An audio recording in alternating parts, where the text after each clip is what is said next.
তুলনা করে শ্রেষ্ঠ।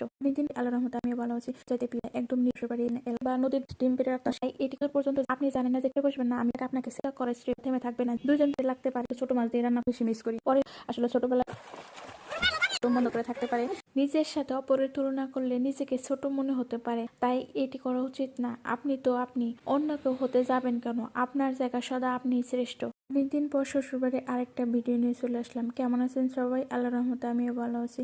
শ্বশুরবাড়ি এই জায়গাটা আমার সবচাইতে প্রিয়। এই জায়গায় বসে থাকলে মনটা খারাপ থাকলেও একদম ভালো হয়ে যায়। একদম নিরিবিলি খোলামেলা পরিবেশ, খুবই ভালো লাগে। তো অনেকদিন পর চলে আসলাম আমার প্রিয় জায়গায় ঘুরতে। আপনাদের কাছে দেখাবো আমার শ্বশুরবাড়ির এলাকাটা কেমন। তো চলুন ভিডিওটা শুরু করা যাক। আচ্ছা পুরো বলো তো, তোমরা কি ছোটবেলায় কেউ পুকুর পাড়ে বা নদীর ধারে পানির কিনারা হাঁস অথবা মুরগির ডিম কুড়িয়ে পেয়েছো? ছোটবেলায় যখন আমরা নদীতে গোসল করতে নামতাম অথবা পুকুরে গোসল করতে নামতাম, পানির কিনারে কিন্তু অনেক সময় হাঁস ডিম পেড়ে রাখতাম। সেটা যখন আমরা কুড়িয়ে পেতাম, আহা সে কি আনন্দ! বলতে আমরা যখন ছোট ছিলাম তখন ভাবতাম কবে বড় হবার, এখন বড় হয়ে ভাবি কেন বড় হলাম, এটাই জীবন। এই হোক, শুরুতে যে বিষয়টা নিয়ে কথা বলছিলাম সেটাই বলি। নিজের সাথে অপরের তুলনা করলে নিজেকে ছোট মনে হতে পারে, তাই এটি করা উচিত না। আপনি তো আপনি, অন্য কেউ হতে যাবেন কেন? আপনার জায়গা সদা আপনি শ্রেষ্ঠ। আপনি ঠিক কতদূর পর্যন্ত যেতে পারবেন? যতদূর পর্যন্ত আপনার সামর্থ্য আছে। এরপর নিজে থেকে থেমে যাবেন।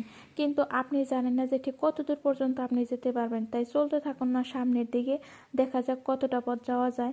আগে থেকে বলে বসবেন না আমি পারবো না, তাহলে যে শুরু হওয়ার আগে শেষ হয়ে যাবে। জগতের বুকে যাদেরকে আপনার সব থেকে বেশি প্রয়োজন, হয়তো তারাই সবার আগে আপনাকে ছেড়ে চলে যাবে, এটাই মনে হয় নিয়ম।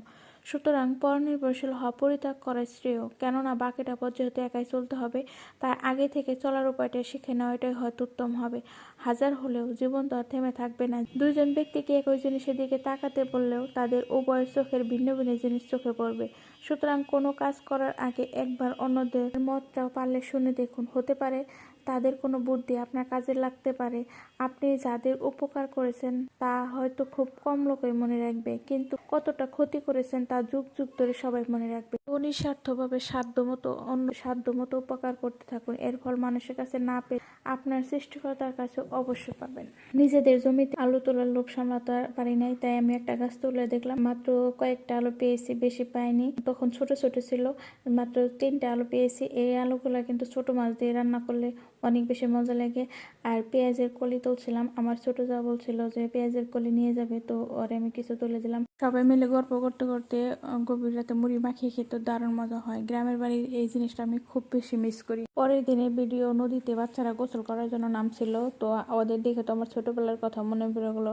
আসলে ছোটবেলাটাকে ভীষণভাবে মিস করি আমরা যখন বড় হয়ে।